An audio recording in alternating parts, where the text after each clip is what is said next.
La palabra de Dios es viva y es eficaz. Se nos presenta como una lámpara que alumbra nuestro camino. Es como un manual de instrucciones para nuestro día a día. Y a través de ella podemos descubrir y entender el plan que Dios tiene para nuestras vidas. Te invitamos a escuchar la siguiente reflexión y estamos convencidos te será de mucha bendición. Disfrútala. Bueno, pues buenos días a todos. Espero que hayáis pasado buena semana, que hayáis disfrutado de la playa y de todo lo que trae el verano, que creo que es bueno. Si queréis, ir buscando el libro de Isaías, el capítulo 7, que es el que vamos a estar viendo en esta mañana. Y bueno, como siempre, antes de comenzar la predicación, o más bien, antes de comenzar a entrar ya en el texto, vamos a ver un poco el contexto, porque es que si no nos vamos a enterar de nada. Y si nos vamos al capítulo 1, versículo 1 de Isaías, se nos dice: durante los reinados de Uzías, Jotam, Acaz y Ezequías, reyes de Judá. Si lo tenéis, podéis verlo en el versículo 1. Y bueno, ahí sucede el libro de Isaías. Y si os acordáis, porque no sé si os acordaréis, pero el reino de Israel se dividió en dos. Si tenéis en mente la península de Corea, Corea tiene dos partes. Está Corea del Norte y Corea del Sur, pero antes era una sola Corea. Pues con Israel pasó más o menos lo mismo. Era una sola Israel, pero se dividió en dos partes. Quedó por un lado el reino del norte, con capital en Samaria, y el reino del sur, con capital en Jerusalén. El del sur era Judea y el de arriba, pues, se le llama Israel a secas. O también el libro de Isaías nos dice Efraín, para que nos pongamos ahí en contexto. ¿Y de qué trata este libro? Pues trata de dos cosas. Trata, por un lado, de juicio y, por otro lado, de salvación. Trata de juicio porque Dios advierte, a través de Isaías, a los que en su soberbia se creen dioses y adoran a otros dioses, actuando en su contra y no reconociéndolo como Dios para nada. ¿Los advierte de qué? Los advierte del juicio que les espera si no se arrepienten y reconocen que solo Dios es Dios. Y alguien ya podría pensar: pues hay que ver, este Dios que quiere que todo el mundo lo adore a Él y no deja libre adoración en ningún lugar. Bueno, ahora vamos a ver a qué se dedicaban las personas a las que Él condenaba, y entonces creo que me daréis la razón o le daréis la razón a Dios más bien, cuando Él condena. Hemos dicho que trata de juicio el libro de Isaías, pero también trata de salvación, porque al final Dios va a tener misericordia de su pueblo y no va a permitir que sea siempre castigado, sino que va a darle un futuro glorioso junto a Él. Bueno, esto sobre el libro, pero ahora vamos al capítulo que nos toca, Isaías 7. ¿De qué va? Pues se ubica en la parte del juicio. Hemos dicho dos partes, juicio y salvación. Esto es juicio.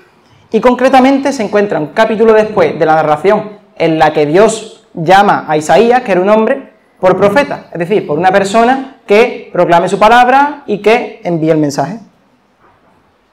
Y también se encuentra un capítulo antes de la profecía que Isaías hace a través de sus hijos sobre cómo los pueblos que amenazaban a Judá iban a ser destruidos por los asirios.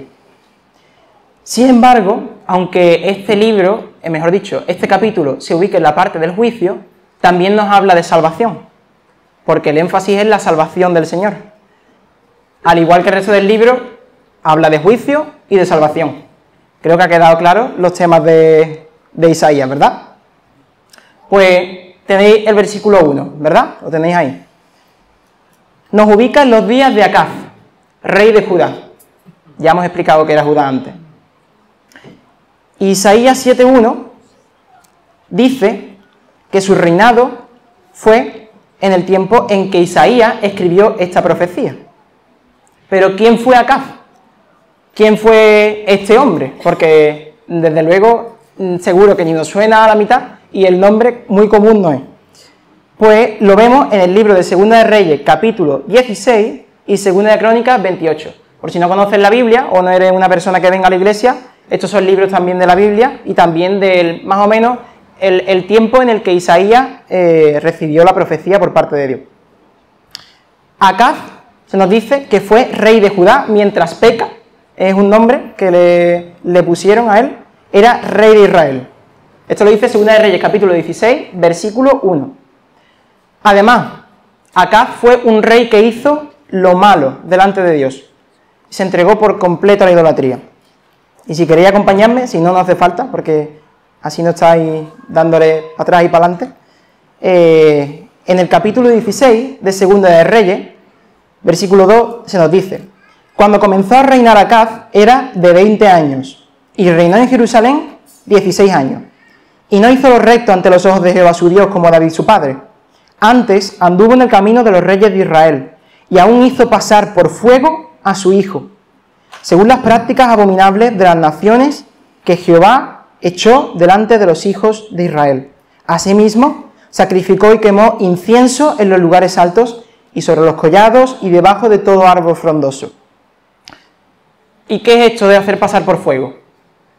Pues, si por ahí pueden poner la imagen para que nos hagamos una idea más gráfica de qué es esto. Imaginaos que en el Antiguo Testamento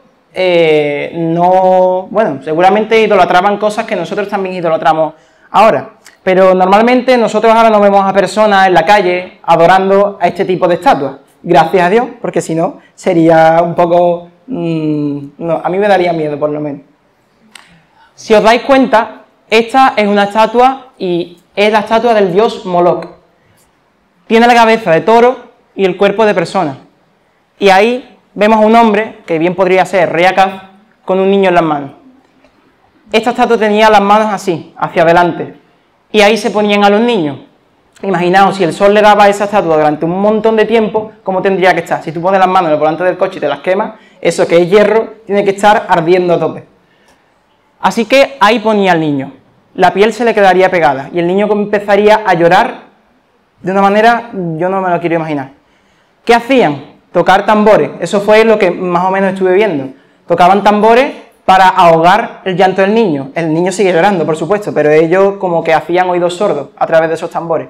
Y luego, cuando, no sé si el niño terminaba de morir, o cuando el niño ya estaba muy mal, decidían pasarlo al horno de fuego que tenía en el pecho.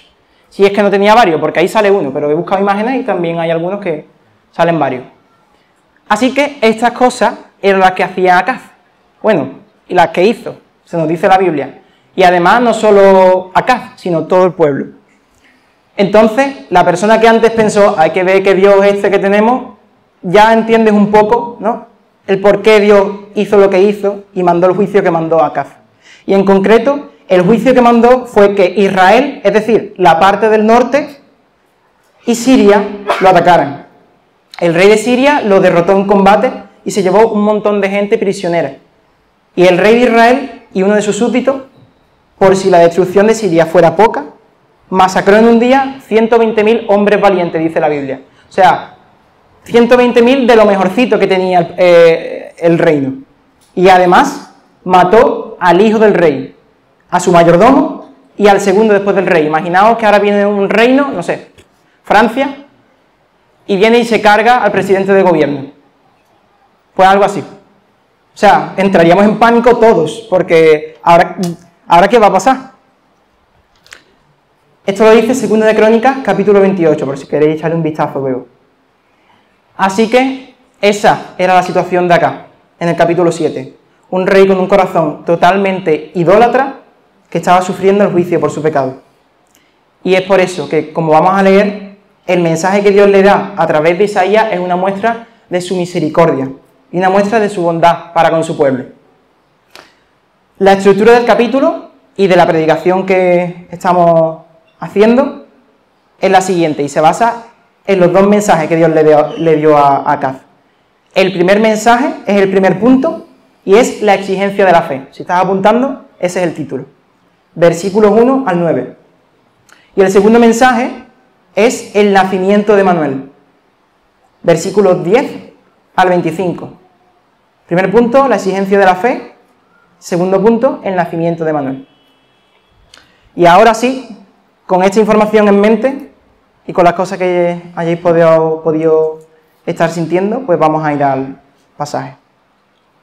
Si tenéis Isaías 7, se nos dice: aconteció en los días de Acaz, hijo de Jotam y nieto de Uzías, rey de Judá, que Rezín, rey de Siria, y Peca, hijo de Remalías, rey de Israel, subieron contra Jerusalén para combatirla, pero no la pudieron tomar. Y llegó la noticia a la casa de David: Siria se ha aliado con Efraín. Y se le estremeció el corazón y también el corazón de su pueblo, como se estremecen los árboles del monte a causa del viento. Entonces dijo el Señor a Isaías: sal ahora al encuentro de Acaz con tu hijo Sear-Jasub. Dirígete al extremo del acueducto del estanque de arriba, en el camino que conduce al campo del lavador, y dile: ten cuidado y no pierdas la calma. No temas ni se turbe tu corazón a causa de estos dos cabos de tizón que humean, por el ardor de la ira de Rezín y de Siria y del hijo de Remalías.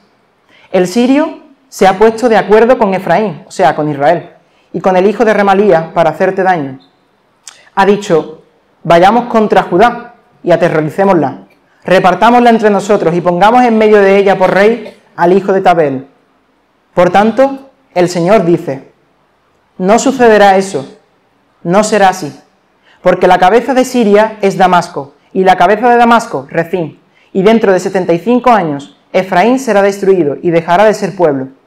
Y la cabeza de Efraín es Samaria, y la cabeza de Samaria es el hijo de Remalías. Si vosotros no creéis, tampoco permaneceréis. Y ahora en el segundo mensaje, dice Dios: habló también el Señor a Acaz: pide para ti una señal de parte del Señor tu Dios, ya sea de abajo en lo profundo o de arriba en lo alto. Y respondió Acaz: no pediré señal, ni tentaré al Señor. Dijo entonces Isaías: oíd ahora, casa de David, ¿no os basta con ser molestos a los hombres, sino que también lo seréis a mi Dios? Pues bien, será el propio Señor quien os dará una señal. La Virgen concebirá y dará a luz un hijo, y le pondrá por nombre Emmanuel. Comerá mantequilla y miel hasta que sepa desechar lo malo y escoger lo bueno. Porque antes de que el niño sepa desechar lo malo y escoger lo bueno, la tierra de los dos reyes que tú temes será abandonada. El Señor hará venir sobre ti, sobre tu pueblo y sobre la casa de tu padre, días como no los ha habido desde el día en que Efraín se apartó de Judá. Esto es, al rey de Asiria. Acontecerá que aquel día silbará el Señor al tábano que está en el límite de los ríos de Egipto y a la abeja que está en la tierra de Siria, es decir, a Egipto y a Asiria. Ellos vendrán y acamparán todos en los valles desiertos, en las hendiduras de las rocas, en todos los zarzales y en todas las matas. Aquel día rapará el Señor con navaja alquilada con los que habitan al otro lado del río, esto es, con el rey de Asiria, cabeza y pelo de los pies, y aún la barba afeitará también. Acontecerá en aquel tiempo que quien críe una vaca y 2 ovejas tendrá tantísima leche que podrán comer mantequilla. Ciertamente, mantequilla y miel comerá el que quede en medio del país. Acontecerá también en aquel tiempo que el lugar donde había 1000 vides, que valían 1000 monedas de plata, será un campo de espinos y cardos. Con flechas y arco irán allá, porque toda la tierra será espinos y cardos. Y a ninguno de los montes que se cultivaban con azada se atreverán ya a ir, por el temor de los espinos y los cardos. Quedarán para pasto de los bueyes y para ser pisoteados por las ovejas. Y hasta aquí el capítulo 7 de Isaías. Vamos ahora al primer punto, que es la exigencia de la fe. Versículos 1 al 9.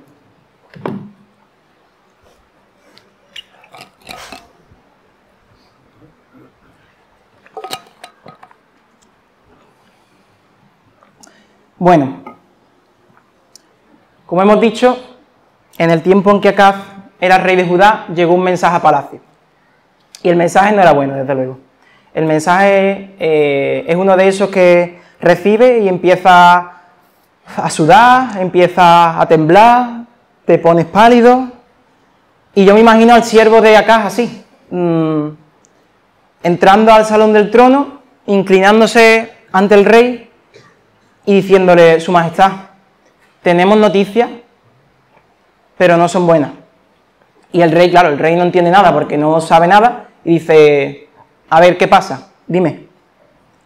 Su Majestad, Siria se ha aliado con Israel. Y claro, esos dos nombres a Acaz le sonaban y al pueblo también. Y en cuanto supieron de ese mensaje, yo creo que fue como un jarro de agua fría. Dice la Biblia que fue como un árbol cuando se estremece. Y pensad aquí en el Levante, que parece que los árboles se van a caer y van a salir volando. Pues algo igual. Acaz y todo el pueblo no se habían olvidado de la masacre que los dos reyes habían hecho, pero es que la habían hecho por separado. O sea que ahora que estaban juntos, podrían hacer lo que quisieran, podrían destruir la ciudad y convertirla en polvo. Entre el pueblo, claro está, se encontraba Isaías, que era el profeta, y a él también le llegó la noticia. Pero él escuchó a Dios como le decía: Isaías, toma a tu hijo Sear-Jasub y preséntate ante el rey Acaz. Lo vas a encontrar cerca del acueducto que trae el agua del estanque superior. Ese acueducto está en el camino que va al campo del lavador. O sea, estos detalles no son porque sí, estos detalles nos hacen ver que esta historia es real, que sucede en un tiempo real, con personas reales y en un lugar real. De hecho, yo creo que Siria es bastante real y Israel también lo es. Y sigue diciendo Dios: cuando estés allí, Isaías, le vas a decir lo siguiente: Rey Acaz, ten cuidado y no pierdas la calma. No temas ni se turbe tu corazón a causa de estos dos cabos de tizón que humean. El rey de Siria y el de Israel se han propuesto destruirte, pero yo, el Señor, te aseguro que no será así. Y no es que acá y el pueblo no tuvieran razones para no tener miedo. Hemos visto que tenían muchas y buenas razones. Así que cuando Dios le dijo que no tema, yo creo que a lo mejor pensaría: vamos a ver, ¿cómo se supone que no tengo miedo de dos reinos que han venido, se han llevado a un montón de personas cautivas, han matado a mi hijo, han matado al mayordomo, han matado al presidente de gobierno y además a 120.000 de mis mejores hombres? ¿De qué va? Es como, ¿cómo se supone que voy a no temer? Es que no puedo hacerlo. ¿Y alguna vez te has sentido tú así? Que viene alguien y te dice: hombre, no estés triste, si no pasa nada. Si ya está, anímate, hombre.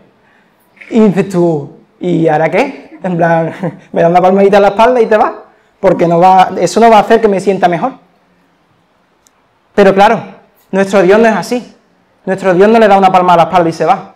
Nuestro Dios es sensible y conoce el corazón del ser humano, conoce cómo es la mente del ser humano, porque Él nos ha creado. Y Él le dice: mira, te doy una razón, no lo van a conseguir. Acaz, tranquilo, ten calma, porque estos reyes que te parecen a ti tan terribles y a todo tu pueblo no son más que dos cabos de tizón que humean. Pero ¿eso qué es? Dos cabos de tizón que humean. Porque yo es la primera vez que lo escuchaba. Es como dos palos que tienen un montón de humo, pero ves la cantidad de fuego que tienen y tienes que coger una lupa para mirarla porque es que casi que no se ve. Es como decir nuestra expresión: perro ladrador, fuego mordedor. Es un perro que ladra mucho, pero después te acercas un poquito para acariciarlo y sale corriendo porque tiene miedo. Pues igual. Pero el primer mensaje no termina ahí, sino que luego Dios le dice: sí, Siria e Israel serán destruidos, pero ten en cuenta una cosa: tú y todo el pueblo, si vosotros no creéis, no permaneceréis en pie. O sea, que Judá no cayera dependía de su fe en Dios. Así que, en este primer mensaje, hemos visto que Dios le dice a Acaz y al pueblo dos cosas. Uno, no temas. Si tenéis la Biblia podéis mirar el versículo 4, lo dice ahí, no temas. Y en el versículo 9 le dice la segunda cosa: cree. Porque él mismo aseguraba que Efraín y Siria, dos cabos de tizón que humean, fracasarían en su intento de tomar Judá. Y este mensaje, como dijimos al principio, es una muestra de la bondad, de la misericordia, de la paciencia del Señor con su pueblo y con Acaz. Porque ¿qué merecían por hacer lo que vimos antes? Merecían juicio. Pero donde abundó el pecado, dice la Biblia, sobreabundó la gracia. Así que ahora quiero que te pares un momento. Estás sentado, estás tranquilo, puedes hacerlo. Párate un momento e incluso si quieres cierra los ojos. A contemplar la gracia del Señor. Piensa en eso. Mira cómo trató Él a los idólatras de acá y del pueblo, que es que no se merecían absolutamente nada. No merecían nada. Y ahora mira cómo Él te trata a ti, y cómo me trata a mí, que no somos mucho mejores que ellos. Y bueno, tú dirás, hombre, yo no sacrifico niños en el fuego, no me va a poner a mí como acá hay el pueblo. Yo soy un poquito mejor porque hago cosas buenas, ayudo a los mendigos, pues voy una vez cada 2 meses a casa de mi abuela a visitarla, pongo el pan cuando estoy en mi casa en la mesa y algunas cosas más. Bueno, aunque sean esas cosas pequeñas, otras cosas más grandes, como si estás en una ONG colaborando y dando lo mejor de ti, eso para Dios es como un trapo de inmundicia. Y al final, las cosas que nosotros hacemos, las hacemos siempre por algo más. No las hacemos solo porque seamos altruistas, porque en realidad un sentimiento de altruismo puro no hay en ninguno de nosotros. Las hacemos para buscar algo más.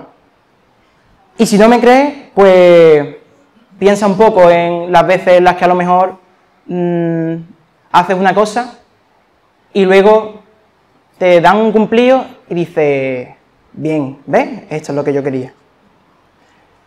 Tal vez nosotros no hagamos pasar a nuestros niños por el fuego, pero a lo mejor hacemos pasar a nuestra familia por el fuego, pero un fuego más frío, con nuestra frialdad, con nuestras respuestas cortantes, con nuestros sarcasmos, con las cosas que dejamos de hacer o que dejamos de no hacer. Y tal vez si nos entregamos a otros dioses, como por ejemplo la fama, el hedonismo, el éxito, la pornografía, el dinero. Hay muchas cosas en esta sociedad que pueden traer nuestra atención y que pueden hacer que le demos lo más preciado para nosotros, como es nuestros hijos, o más bien nuestro tiempo, nuestro dinero, todo. Ya no estamos locos, pero hay otros dioses peores. Así que, si nosotros hacemos pasar por fuego a otros, ¿qué es justo que hagan con nosotros? Pues eso es fácil, ojo por ojo, diente por diente. Si nosotros hacemos pasar por fuego a otros, que nos hagan pasar por fuego a nosotros. Y ese es el castigo que Dios tiene preparado para nosotros. Hemos dicho que Isaías habla de juicio, y aquí ya empieza a hablarnos.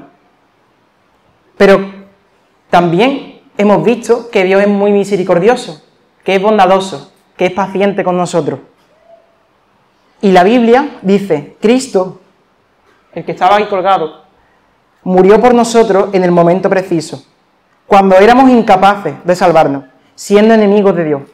Y ese estado de enemigos de Dios es el estado en el que todos nosotros nos encontramos al nacer. Es muy difícil que alguien muera por salvar a una persona justa, sigue diciendo la Biblia. Pero quizás alguien pudiera arriesgar su vida por una persona muy buena. Aún así, no sé si lo haría. En cambio, Dios nos demostró su amor en que Cristo murió por nosotros aun cuando éramos pecadores. Él pasó por el fuego por nosotros. Y con mucha más razón ahora seremos salvos de la ira de Dios, porque Él nos aprobó por medio de la muerte de Cristo. Cuando éramos enemigos de Dios, Él hizo las paces con nosotros a través de la muerte de su Hijo. Con mayor razón, ahora, los cristianos que somos amigos de Dios, Él nos va a salvar por medio de la vida de Cristo. Además, ahora nos alegramos por lo que Dios ha hecho, ya que tenemos amistad con Dios a través de nuestro Señor Jesucristo. Y esa es la garantía que tenemos los cristianos, que Cristo ha muerto por nosotros, que Él ha pagado el precio de nuestra maldad, que Él ha muerto y se ha entregado al fuego por nosotros. No vamos a recibir el justo castigo por nuestra maldad, aunque sería justo como estamos diciendo, porque Dios es misericordioso y ya alguien pasó por nosotros, que es el Señor Jesucristo. Y ahora piensa, como antes, piensa en momentos de tu vida, los que estabas de pecado hasta aquí, hasta el cuello. Y piensa luego cómo vino la mano de Dios y te cogió y te salvó. Y en mi caso, por ejemplo, fue el día de mi conversión. Yo en aquel entonces, pues eso, venía a la iglesia porque mi madre me traía, porque ella era cristiana, y yo pasaba aquí mucho tiempo, pero en realidad prefería quedarme en mi casa haciendo otras cosas y entregándole mis hijos, entre comillas, a otros dioses, como al dios televisión, o al dios videojuego, o al dios pornografía. Pero cuando el Señor, y de hecho fue a través de Moisés, que es curioso cómo Dios hace las cosas en un campamento. Cuando el Señor vino y me dijo, mira, tú por más obediente que seas, o mejor dicho, por más obediente que tú te creas, necesitas de mí, porque es que vas a pasar por el fuego si no me pides perdón. En ese momento yo reconocí que lo necesitaba y Dios vino y me dijo, no temas, porque Jesucristo ha pasado por ti, por el fuego. Jesucristo ha tenido misericordia de ti y solamente lo que te pido es que creas en Él, que creas en el sacrificio que Él hizo por ti. Tú no puedes hacer nada por salvarte, porque yo ya lo he hecho todo y lo único que te pido es que tengas fe. Ahora párate también a pensar en las palabras de Dios. ¿Os acordáis cuáles eran? Eran dos. No temas y cree. Para acá y el pueblo, estos reinos invasores eran terribles, eran lo peor que podrían encontrarse. Pero para Dios hemos visto que eran perro ladrador, pero poco mordedor. Y esta situación se parece un montón al capítulo 5 de Marcos. Y aquí en esta iglesia hemos estado estudiando Marcos, bueno, bastante tiempo. Si os acordáis, por si no conocéis este capítulo, había un principal en la sinagoga, o sea, el templo de los judíos, y era Jairo. ¿Qué pasa? A Jairo se le moría su hija, y ya es que no sabía qué hacer. Estaba muy enferma, muy mala. Así que salió corriendo y fue a buscar a Jesús, que él estaba escuchando que hacía un montón de milagros y que podía darle la salvación a su hija que ella necesitaba. Así que cuando lo encontró le dijo, Jesús, necesito tu ayuda, por favor, ayúdame, ven a mi casa, pon la mano en mi hija y seguro tengo fe en que tú la vas a sanar. Y Jesús, en su misericordia, en su bondad, en su paciencia, accedió. Pero ya sabemos, algunos de nosotros, que mientras que iban de camino, ¿qué pasa? Había una gran multitud que los apretaba, tanto que es que parece que ni se podían mover. Y de repente Jesús dice, ¿quién me ha tocado? Y esto es una de las escenas humorísticas de la Biblia, porque dice, claro, Pedro, que estaba ahí, y si nosotros fuéramos Pedro le diríamos lo mismo, dice, pero vamos a ver, Jesús, hay como 100 personas alrededor tuya, te está tocando todo el mundo, y te pones a preguntar, ¿quién me ha tocado? No tiene sentido. Pero claro, Jesús dijo que ese toque era diferente, porque poder había salido de él.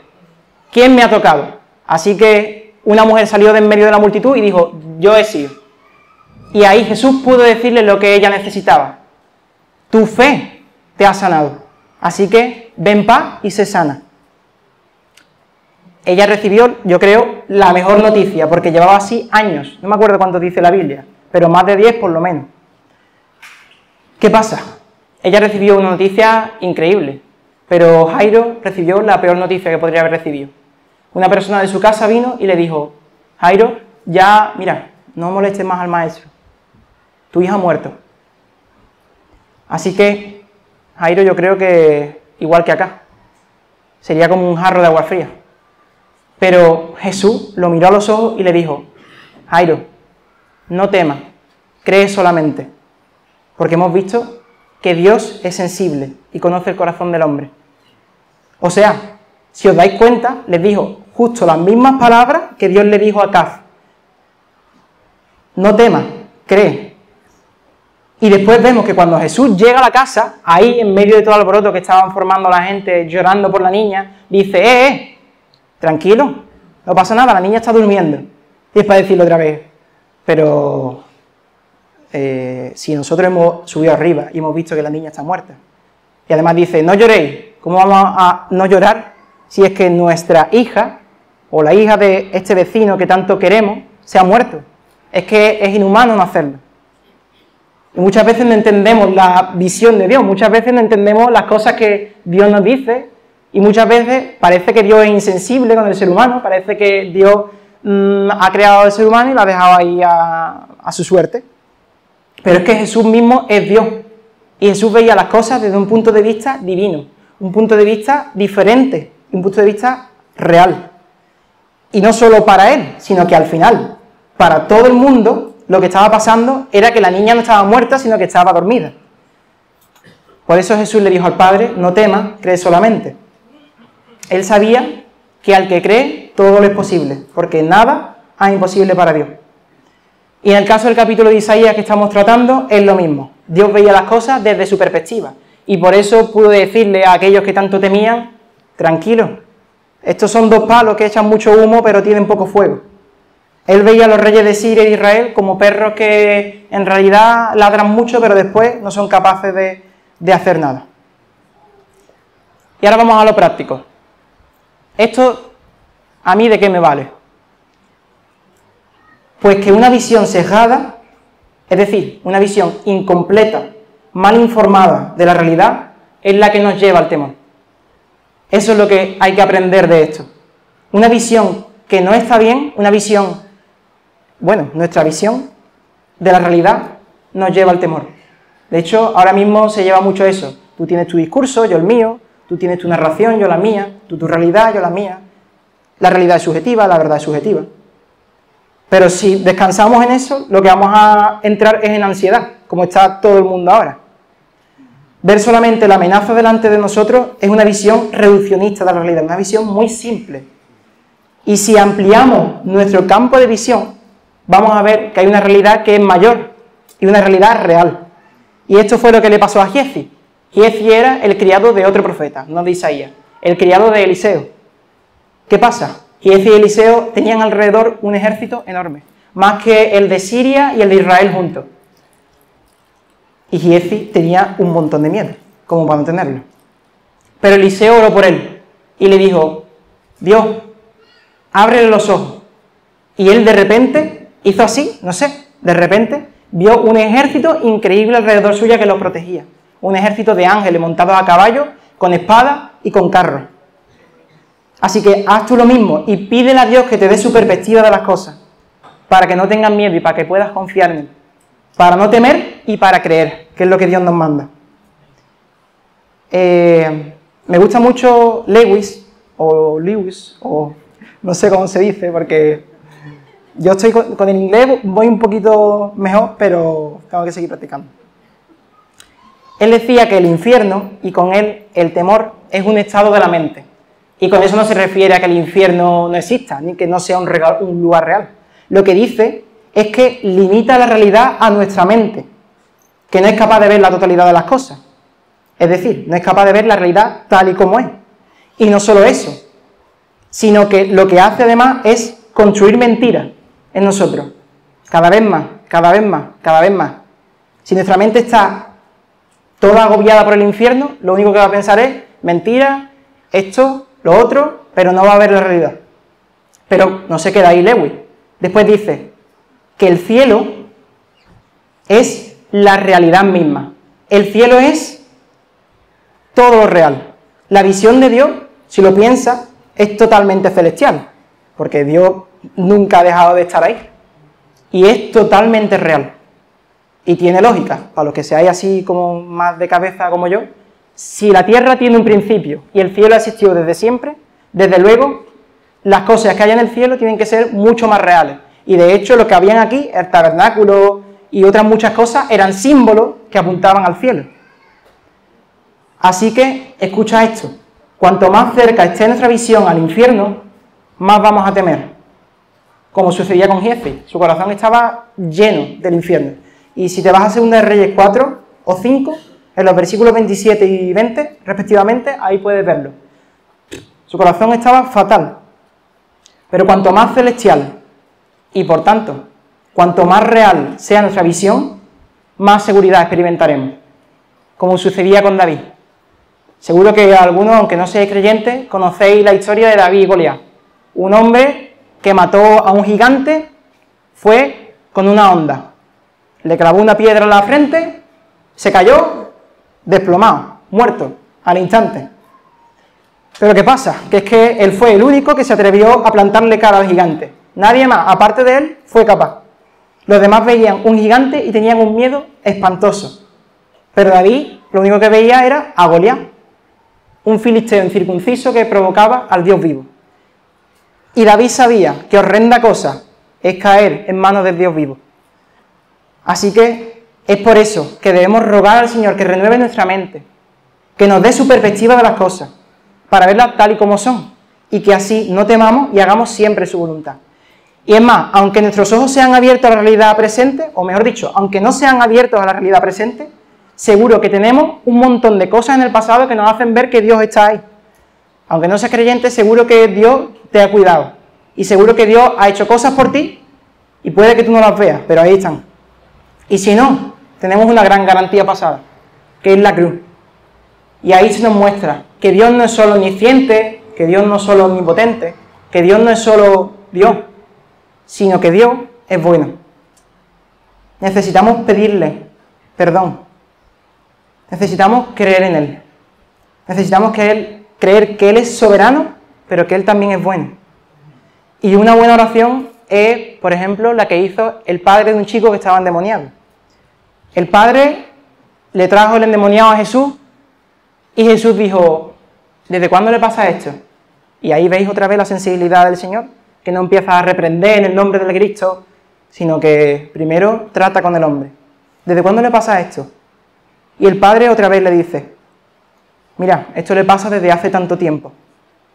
Y le dije a Jesús, mira, si crees, al que cree, todo le es posible. Pero el padre, y esta es la oración que dijo, Señor, creo, pero ayúdame en mi incredulidad, ayúdame en mi falta de fe, ayúdame a no dudar, ayúdame porque es que como tú no me ayudes, mira, yo puedo hacer lo que yo intente, yo puedo tratar de tener fe, puedo hacer todo lo que tú quieras, pero es que hay un montón de razonamiento y de dudas en mi mente que es que me impide creer en ti. Y el Señor después no le dijo, pues mira, pedazo de incrédulo, ahí te quedas porque no he podido salvarte porque no crees en mí. Lo cual sería muy insensible de su parte. El Señor lo que hizo fue tomar al chico, lo cogió y lo sanó. Y ahí otra vez vemos que Él no solo está dispuesto a darnos fe y a sanar nuestras cosas espirituales, Él también vino para sanar lo material, y luego en el cielo será todo sanado y será todo restaurado. Así que tú pídele al Señor que renueve tu mente para no tener miedo y que te ayude a creer en Él. Recuerda, no temas, sino cree solamente. Hasta aquí hemos visto muchas cosas. El primer punto, si os acordáis, trataba del versículo 1 al 9. Pero ahora vamos al segundo, que es el nacimiento de Manuel. Versículos 10 al 25. Espero que vayáis bien, que estéis cómodos y sobre todo atentos. En el segundo mensaje que Dios le da a Acaz a través del profeta Isaías, él comienza diciendo, mira, pídele una señal a Dios, que te la va a dar. Acaz quema niños en el fuego, todo el pueblo quema niños en el fuego, y Dios viene y le dice, Acaz, pídeme una señal que te la voy a dar. Aparte de las 40.000 que tiene, te voy a dar otra. Y otra vez vemos la bondad del Señor. Pero acá le dice, no se la pediré, no voy a tentar al Señor. Eso de tentar al Señor, por explicarlo, aparece en otros lugares de la Biblia y es poner a prueba al Señor, pero en un mal sentido. Es pedirle a Dios que te dé una prueba de su existencia, de que Él es X cosa, y cuando te la da, te dice, hombre, pero en verdad, no sé, no estoy muy seguro, no me lo creo. Es pedirle al Señor prueba cuando en realidad no estás dispuesto a creer. Pero en esta ocasión no se trataba de algo malo, porque es que era Dios mismo quien le estaba pidiendo que, mira, pídeme, que yo te voy a dar una señal. Así que Acaz se niega a hacer algo que Dios le ha pedido, y eso es desobediencia. Lo que dice es no tentar al Señor, pero de no tentar al Señor nada acá. Lo que tú quieres es dártelas de espiritual y luego decir, mira, en verdad lo que yo quiero es aliarme con Asiria. No con Siria, que Siria era otro reino, sino con Asiria. Y eso lo vemos en los libros de Reyes y de Crónicas. Y claro, lo que pasa es que acá sabía que si al final pedía una señal y Dios la cumplía, pues que ya no le quedaba más remedio que creer. O sea, que la ponía entre la espada y la pared. Así que acá dice, no tentará al Señor. Porque eso queda mejor que decir, mira, que no quiero, ¿sabes? Que quiero hacer otra cosa. Acá estaba dispuesto a desechar a Dios para salirse con la suya. Y yo creo que esto se parece bastante a nuestras vidas, ¿verdad? ¿Cuántas veces pasamos de Dios, hacemos caso omiso y ponemos nuestra confianza en otras personas o incluso en nosotros mismos para que nos salven? Y además, que nos salven como nosotros queremos. Eso es justo lo que hacemos cuando idolatramos. Cuando idolatramos, desechamos a Dios y tratamos de salirnos con la nuestra. Pero Dios nos dice lo mismo que le dijo acá y lo mismo que le dijo al pueblo. Si vosotros no creéis, tampoco permaneceréis. Así que escúchame, sé humilde y no esperes a darte cuenta. Porque cuando te des cuenta, a lo mejor ya es tarde. Si ahora mismo se te está hablando esto y ahora mismo lo estás escuchando y estás pensando que puede que sea para ti, párate a pensar, medítalo y tal vez pídele perdón al Señor, porque tal vez ya mañana no estés aquí, o tal vez justo después de salir de esta puerta. Isaías, por supuesto, le dio una respuesta adecuada y le dijo: oídme, Acaz y el pueblo, escuchadme bien. ¿Qué pasa? Que lo de quemar a los niños no es suficiente, ¿no? Que también queréis exasperar y ser una carga para mi Dios. A ver, Acaz, ¿cómo dice no tentará el Señor cuando primero Dios mismo te ha dicho que le pidas una señal y segundo llevas tentando todo tu reinado haciendo lo que tú quieres? ¿Qué pasa? ¿Te crees más santo que el santo? Encima que en su bondad y su misericordia te da incluso la oportunidad de tener una base para creerle, lo exasperas diciendo, pues no se la voy a pedir. Y después coges y te alías con un reino, te alías con Asiria. Pero no te preocupes, acá, le dijo Isaías. Dios mismo te va a dar a ti y al pueblo una señal, para que no puedas decir, pues es que es culpa de Dios, que no es de fiar. Y esa señal es la siguiente, que la Virgen dará a luz un hijo y le pondrá por nombre Emanuel. Y antes de que Emanuel tenga conciencia del bien y del mal, la tierra de los dos reyes que tú tanto temes, de Israel y de Siria, va a ser abandonada. Pero Dios hará venir también juicio sobre ti. Y bueno, esto era una profecía. Para que entendáis, las profecías tienen un doble cumplimiento. Por una parte, un cumplimiento presente, y por otra parte, un cumplimiento ya en el futuro.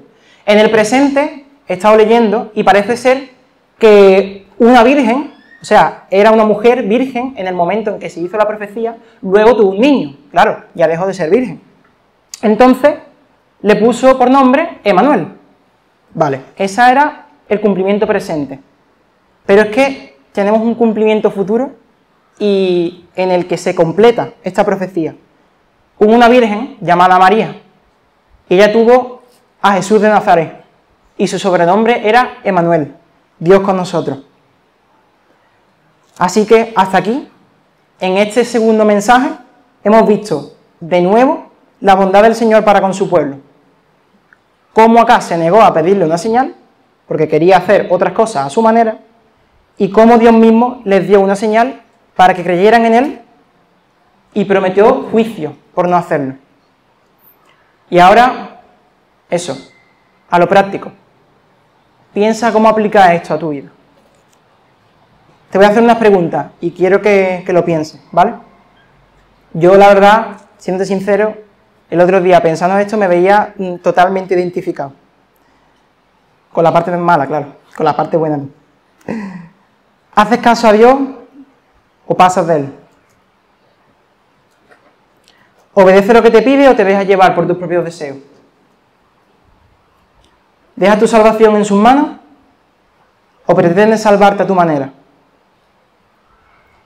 ¿Le pides señales y cuando te las da, o aunque ya te las ha dado, pasas de creer en Él? Piénsalo.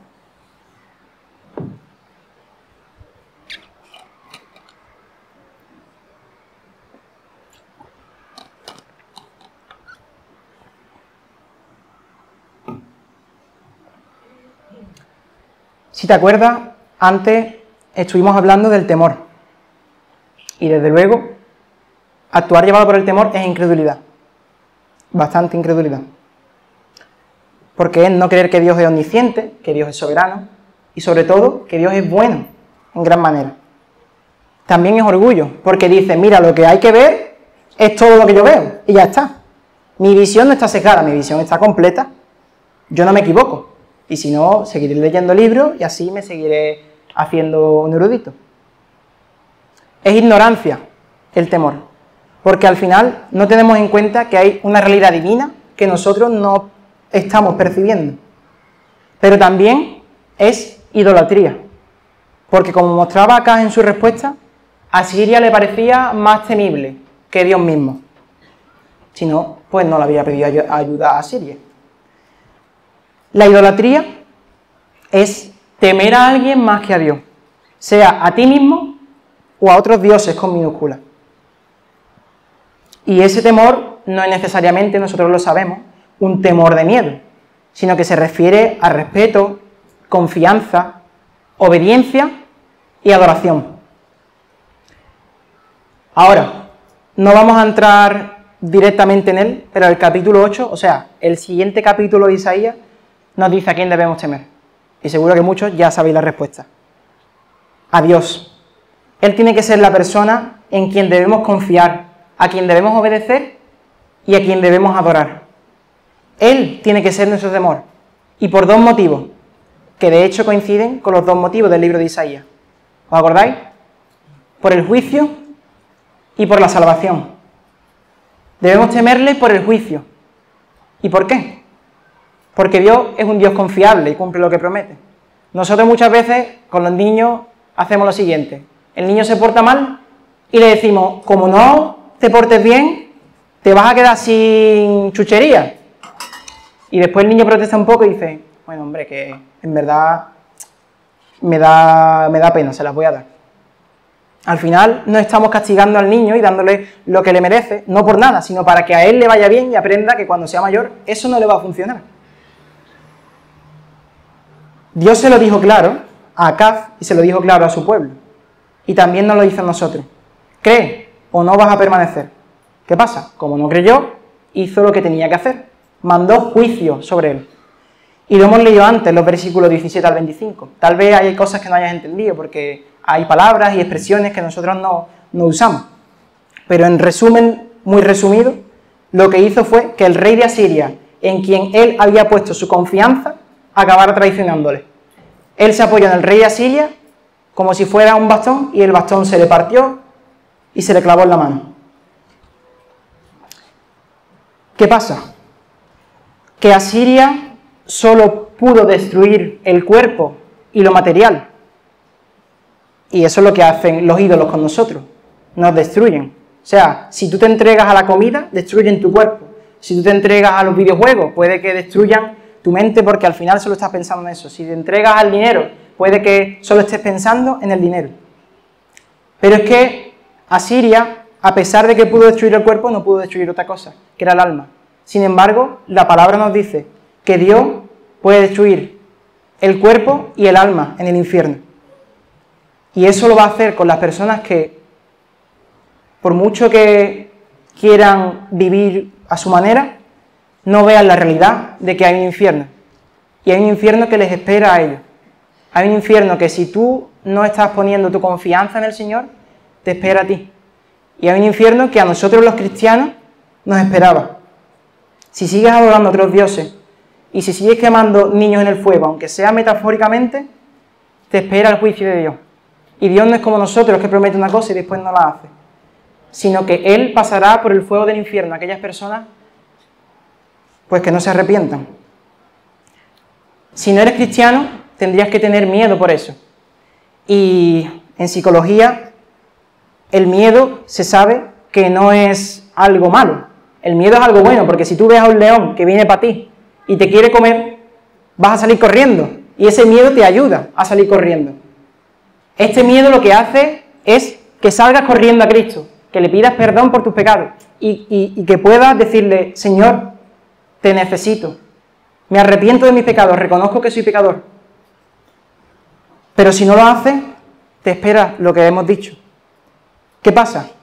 Que si eres cristiano, tal vez no, por seguro, no vas a ir al infierno. Pero en esta tierra vas a experimentar lo que es el infierno. Vas a experimentar la visión sesgada, vas a experimentar un montón de mentiras en tu mente y eso solo va a hacer de ti, y perdóname que te lo diga, una vida miserable y nada útil. Y me lo aplico a mí, ¿eh? No es que yo esté aquí diciéndolo como si fuera mágico o algo, sino que yo mismo lo pensaba. Y esto es duro. Esto no me gusta escucharlo, ni a ti ni a mí, porque uno estudia el pasaje y después lo comenta, pero al final le pasaba como a Isaías. Los que estamos aquí hablando, nos toca decir lo que Dios dice, pero muchas cosas no son agradables. Y hemos visto que el libro de Isaías trata de juicio, y este capítulo también. Así que si nosotros no hablamos de juicio, estamos perdiendo el tiempo. La última vez lo digo. Si tú no eres cristiano, por favor, piensa en lo que te digo. Y si eres cristiano, piensa también. Porque el infierno está inundando el mundo y el príncipe del infierno, que es Satanás, también está ahí pululando y metiendo un montón de porquería en nuestras mentes y en nuestra sociedad. Hemos visto que es juicio, pero también hemos visto que el libro de Isaías y este capítulo es salvación. Así que hay otro motivo por el que debemos temer al Señor, que es por su salvación. Él no solo prometió juicio, porque hemos visto que Dios es misericordioso. Es justo, y lo es, pero también es misericordioso. Él prometió una señal, que es a Emmanuel, Dios con nosotros. Dios mismo nos dio una señal haciéndose humano y naciendo en este mundo a través de una virgen. Jesucristo vivió entre nosotros una vida de perfecto temor a Dios, de perfecta obediencia, de perfecta adoración, de perfecta confianza, de perfecto todo hacia Dios. Y en ningún momento adoró a otros dioses, porque veía la realidad tal y como era. Él era totalmente humano, pero también totalmente Dios. Su mente estaba en esta tierra, pero tenía una perspectiva celestial. Hay una frase que dice, creo que, los pies en el suelo y los ojos en el cielo, ¿no? Algo así. Y Jesús estaba totalmente así. Él vivió la vida opuesta a la que Acaz vivió y a la que nosotros vivimos, por desgracia. Porque Dios le habló a Acaz y nos habla a nosotros, y nosotros le decimos, no tentaré al Señor. Y o nos la damos de espirituales o simplemente le decimos, mira Dios, no, voy a hacer las cosas a mi manera. Sin ser conscientes de que al final es a Satanás a quien estamos respondiendo. Pero sin embargo, en el caso de Jesús es al revés. Porque a él Satanás le dijo, mira todo lo que te doy. Solo tienes que postrarte ante mí, como delante de Moloch, como delante de tus dioses, o de los dioses que tienen tus compañeros, y ya está. Vas a tener todo lo que te doy. Pero él le dijo con la palabra en la mano, no tentarás al Señor tu Dios. Porque él era consciente de que era él a quien le hablaba. Y en la cruz, otra vez, porque este es el mensaje que proclamamos los cristianos, él pagó el juicio prometido por nuestro pecado, para que nosotros no tuviéramos que pagarlo. El único que había confiado en Dios por completo pasó por el fuego que nosotros merecíamos, cuando él no lo necesitaba. Pero él dijo, Padre, si esta es tu voluntad, así la hago. Y desde antes de nacer, él ya decidió hacer eso. Y seguro, yo estoy segurísimo, que ninguno de tus dioses, ni de los míos, ni Moloch, es capaz de dar su vida por nosotros. Ellos solo quieren nuestras cosas, nuestro corazón. Pero después no dan su corazón, sino solo el nuestro, para consumirlo.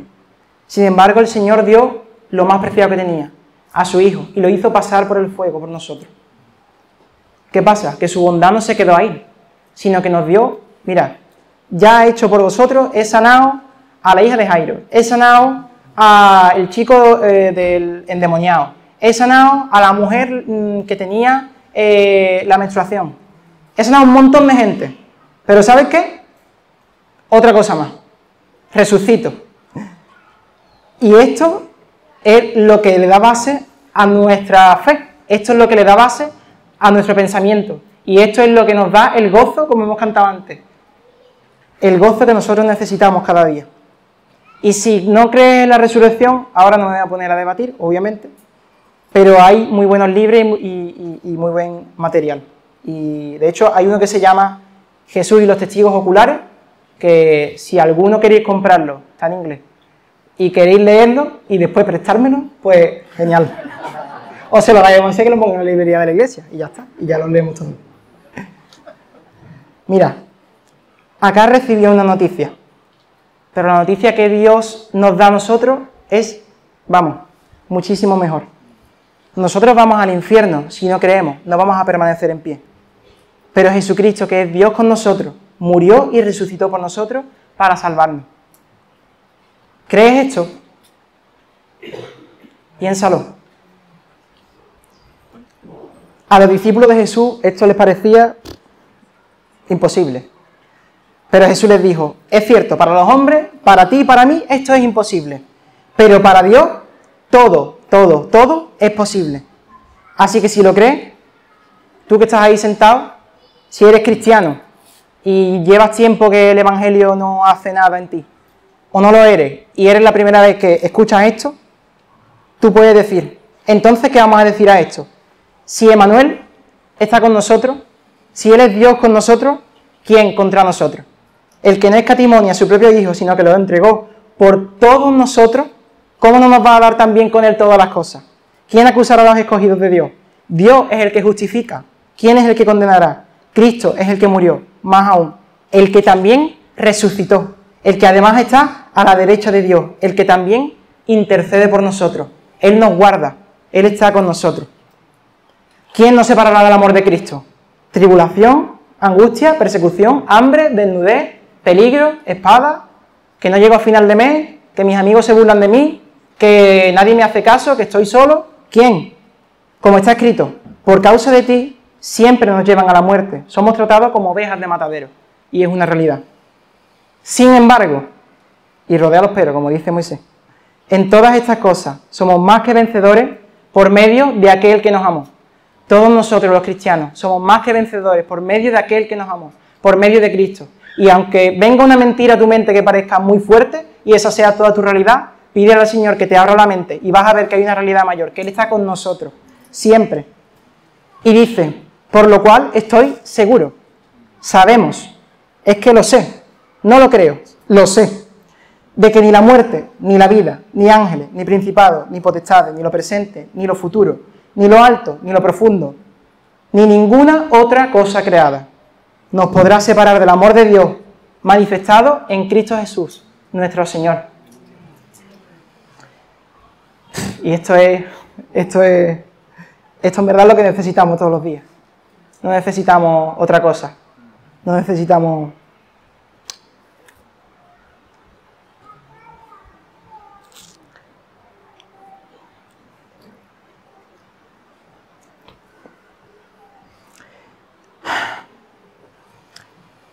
Esto es lo que necesitamos.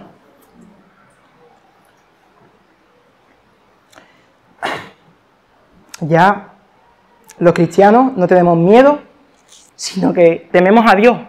Y lo tememos por amor a Él. Porque Él ha tenido misericordia de nosotros. Porque Él se ha entregado por nosotros. Y porque Emmanuel está siempre y estará siempre con nosotros.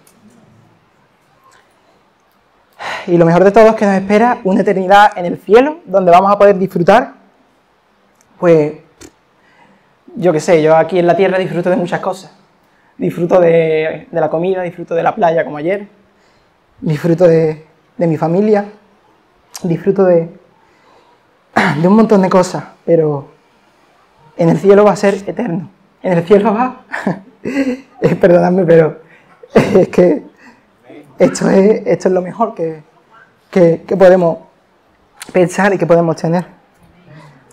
Así que dite esto cada día de tu vida. Dítelo cada día de tu vida porque es la realidad.